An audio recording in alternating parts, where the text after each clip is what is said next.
ମାନବ ଜନ୍ମ ଯେତେବେଳେ ମିଳିଛି ଏଇ ଜନ୍ମରେ ସେ ଲାଭ କରିବା ପାଇଁ ଚେଷ୍ଟା କରିବା ଉଚିତ। ଏଇ ଜନ୍ମରେ ହେଇପାରିବ।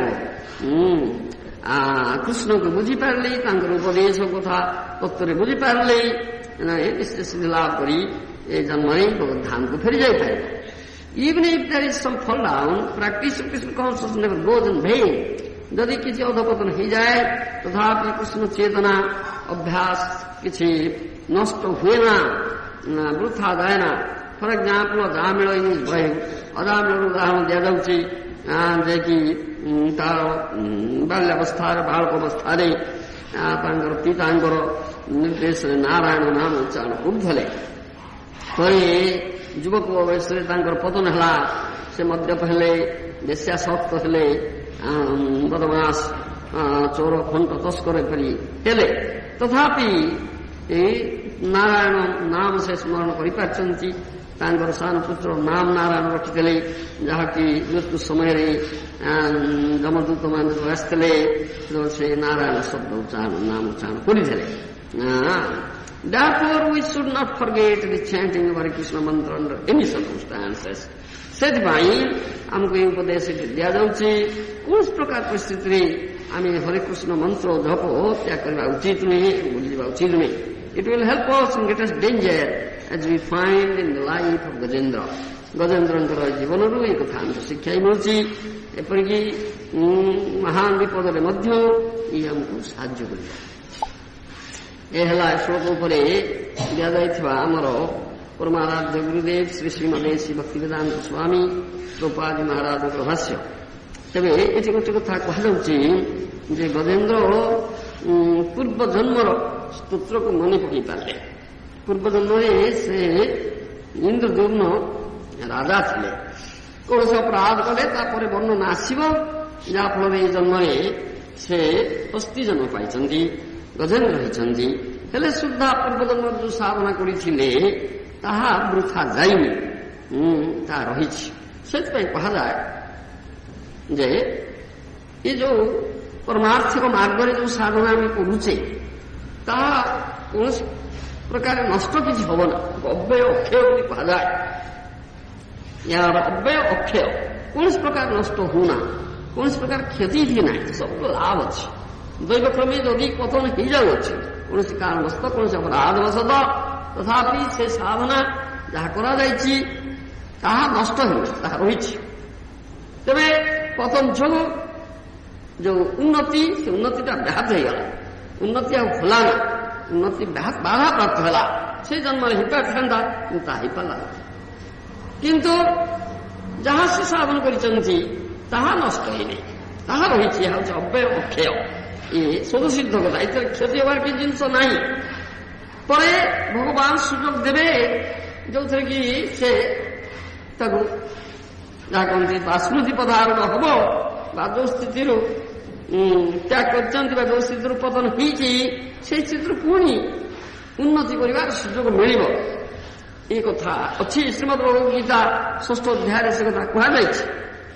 ଯୋଗ ଭ୍ରଷ୍ଟର କଥା ଯେତେବେଳେ ଜିଜ୍ଞାସା କରିଛନ୍ତି ଅର୍ଜୁନ, ଭଗବାନ କୃଷ୍ଣ ତାର ଉତ୍ତର ଦେଇଛନ୍ତି ଏଥିରେ କିଛି କ୍ଷତି ନୁହେଁ ନା। ଏପରିକି ଏ ଗଜେନ୍ଦ୍ର ଉପାଖ୍ୟାନରୁ ମଧ୍ୟ ଆମକୁ ଜଣାଯାଉଛି, ଏ ଶିକ୍ଷା ମିଳୁଛି ସେ ମାନବେତର ଯୋନି ପାଇଥିଲେ ସୁଦ୍ଧା ତା ପୂର୍ବ କଥାଟା ମନେ ପଡ଼ିଲା, ପୂର୍ବ ସ୍ତୋତ୍ର ମନେ ପଡ଼ିଲା। ତାହାକୁ ସେ ବର୍ତ୍ତମାନ ଜପ କଲେ, ଯାହାଫଳରେ ବର୍ତ୍ତମାନ ବିପଦରୁ ଉଦ୍ଧାର ପାଉଛନ୍ତି। ଏଇ କଥା କୁହାଯାଉଛି। ଗଦାମିଳଙ୍କର ଉଦାହରଣ ମଧ୍ୟ ଏଠି ଦିଆଯାଇଛି। ସେଇଠି ପଞ୍ଚମ ସ୍କନ୍ଧରେ ଦିଆଯାଇଥିବା ଭରତ ଉପାଖ୍ୟାନ ଆମର ଅଛି। ରାଜା ଭରତଙ୍କର ଉପାଖ୍ୟାନ ଅଛି। ରାଜା ଭରତ ମୃଗ ଜନ୍ମ ପାଇଲେ, କିନ୍ତୁ ମାନବେତର ଯୋନି ପାଇଲେ ସୁଦ୍ଧା ତାଙ୍କର ସେ ବିସ୍ମୃତ ହେଇନଥିଲେ। ତାଙ୍କର ଯୋଉ ସାଧନା ସେ କରିଥିଲେ ତାହା ବିସ୍ମୃତ ହେଇନଥିଲେ। ତା ବର୍ଣ୍ଣନା ଦିଆଯାଇଛି। ଏପରି ବହୁ ପ୍ରମାଣ ଅଛି ଆମର ଏଇ ବୈଦିକ ଶାସ୍ତ୍ର ମାନଙ୍କରେ ଯେ ଏ ହେଉଛି ଅବ୍ୟୟ ଅକ୍ଷୟ, ଏଥିରେ କିଛି କ୍ଷତି ହେବାର ଜିନିଷ ନାହିଁ। ତେବେ ମାନବ ଯୋନି ଯେତେବେଳେ ମିଳୁଛି, ସୁଦୁର୍ଲଭ ଯୋନି ସୁଯୋଗ ମିଳିଛି, ସେଇ ଜନ୍ମରେ ଜଣେ ସାଧନା କରି, ଭକ୍ତି ସାଧନା କରି ସିଦ୍ଧି ଲାଭ କରିପାରିବ। ଏ ସୁଯୋଗ ନିଶ୍ଚିତ ଅଛି। କିନ୍ତୁ ଯଦି କେହି ସେପରି ଯାହା କହନ୍ତି ଅତ୍ୟନ୍ତ ନିଷ୍ଠା ପରାୟଣ ନ ହୋଇଥାନ୍ତି, ନା ସିରିୟସନେସ୍ ଗମ୍ଭୀରତା ନଥାଏ ତାଙ୍କର, କୌଣସି ଅପରାଧ କରନ୍ତି, ତାହେଲେ ତାଙ୍କର ପତନ ହୁଏ, ତା ନିଶ୍ଚିତ କଥା। ହେଲେ ସୁଦ୍ଧା ସେ ତଦ୍ୱାରା କଣ ହୁଏ ନା ସେଇ ଜନ୍ମରେ ଯୋଉ ସିଦ୍ଧି ଲାଭ ହେଇଥାନ୍ତା, ଯୋଉ ଅଗ୍ରଗତି କରିପାରିଥାନ୍ତି, ତାହା ବ୍ୟାସ ହେଇଗଲା, ତାହା ବନ୍ଦ ହେଇଗଲା, ସେଠି ରହିଗଲା। ପର ଜନ୍ମରେ ସୁଯୋଗ ପୁଣି ଭଗବାନ ଦେବେ। ଯାହା କହନ୍ତି ଶ୍ରୋତଂ ସର୍ବଭୂତାନାଂ, ଭଗବାନ କୃଷ୍ଣ ଯେ ଏକମାତ୍ର ମଙ୍ଗଳାକାଂକ୍ଷୀ ବନ୍ଧୁ, ସେ ସବୁବେଳେ ମଙ୍ଗଳ ଚିନ୍ତା ହିଁ କରୁଛନ୍ତି, ଏ ନିଶ୍ଚିତ କଥା। ସେଥିପାଇଁ ଏପରି ସୁଯୋଗ ମଧ୍ୟ ସେ ଦଉଛନ୍ତି। ମାନବତର ଯୋନି ପାଇଲେ ସୁଦ୍ଧା ପୁଣି ଏ ପ୍ରକାର ସୁଯୋଗ ମଧ୍ୟ ଭଗବାନ ଦଉଛନ୍ତି, ଯୋଉଥିରେ କି ସେଇ ଯୋନିରେ ତାର ସ୍ମରଣ ଆସୁଛି, ତା ସ୍ମରଣ ଆସୁଛି। ଏ ଗଜେନ୍ଦ୍ର ଉପାଖ୍ୟାନରୁ ଏ କଥା ଆମକୁ ଶିକ୍ଷା ମିଳୁଛି। ସେଥିପାଇଁ ଉପଦେଶ ଆମକୁ ଦିଆଯାଉଛି, ଯାହା ଯେମିତି ହଉ, ଯୋଉ କୌଣସି ପରିସ୍ଥିତି ହଉ ସୁଦ୍ଧା ଏ ଭଗବାନଙ୍କ ନାମ ଭଜନ, ନାମ ଛାଡ଼ିବ ନା। ଯେତେ ପ୍ରତିକୂଳ ପରିସ୍ଥିତି ଆସୁ, ଯେତେ ବାଧା ଆସୁ, ଯେତେ ବିପଦ ଆସୁ, ଯେତେ ଯାହା କହନ୍ତି ଉତ୍ସାହଟନା ହଉନା କାହିଁକି,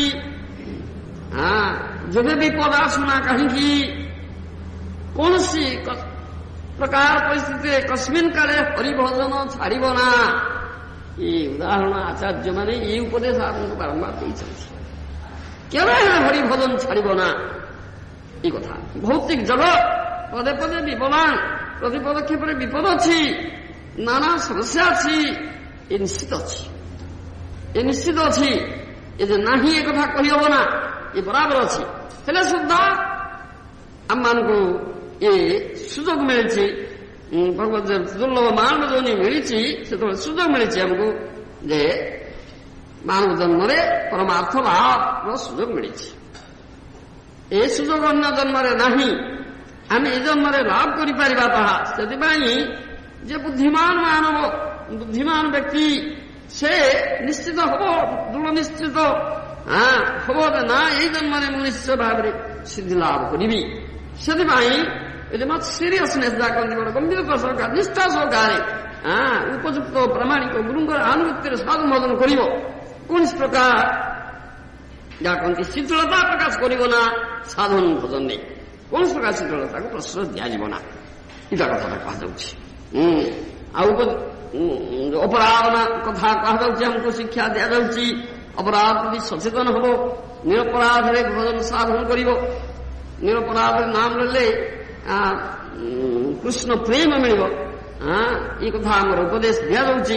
ସେଥିପାଇଁ ଅପରାଧ ବିଷୟରେ ବହୁ ଶିକ୍ଷା ଆମକୁ ଦିଆଯାଉଛି। ଆଉ ଯେ ଏଇ ଜନ୍ମରେ ନିଶ୍ଚିତ ଭାବରେ ମୁଁ ଲାଭ କରିବି, ଏ ନିଶ୍ଚୟତା ପୋଷଣ କରନ୍ତି ଏବଂ ତଦନୁଯାୟୀ ସାଧନତା ସହକାରେ ସାଧନ ଭଜନ କରନ୍ତି, ସେ ନିଶ୍ଚିତ ସିଦ୍ଧି ଲାଭ କରିବେ, ଏଥିରେ ସନ୍ଦେହ କିଛି ନା। କିନ୍ତୁ ଯୋଉମାନଙ୍କର କିଛି ଶିଥିଳତା ରହେ, କିଛି ଅପରାଧ କରନ୍ତି, ସେମାନଙ୍କର ପତନ ହୁଏ। ପତନ ହେଲେ ଅଗ୍ରଗତି ବ୍ୟାହତ ହେଇଗଲା, ସେଠି ଆଉ ଅଗ୍ରଗତି ହବ ନା, ସେଠି ବନ୍ଦ ହେଇଗଲା। ତା ଫଳରେ ପରଜନ୍ମରେ ନିଚ ଯୋନି ଲାଭ ହେଉଛି।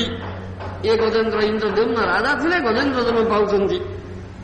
ଭରତ ମୃଗ ଯୋନି ପାଇଲେ, ଏପରି କଥା ଅଛି। ଏପରି ଅନେକ ଅନେକ ଉଦାହରଣ ଅଛି। ହେଲେ ସୁଦ୍ଧା ସେ ନଷ୍ଟ ହେଇନି, ପୂର୍ବ ସାଧନା ତାହା ରହିଛି। ଆଉ ଭଗବାନ ସୁଯୋଗ ମଧ୍ୟ ଦଉଛନ୍ତି, ଯୋଉଥିରେ ତାହା ସ୍ମୃତି କଥା ଆରମ୍ଭ ହେଉଛି, ସ୍ମୃତି କଥା ଆରମ୍ଭ ହେଉଛି।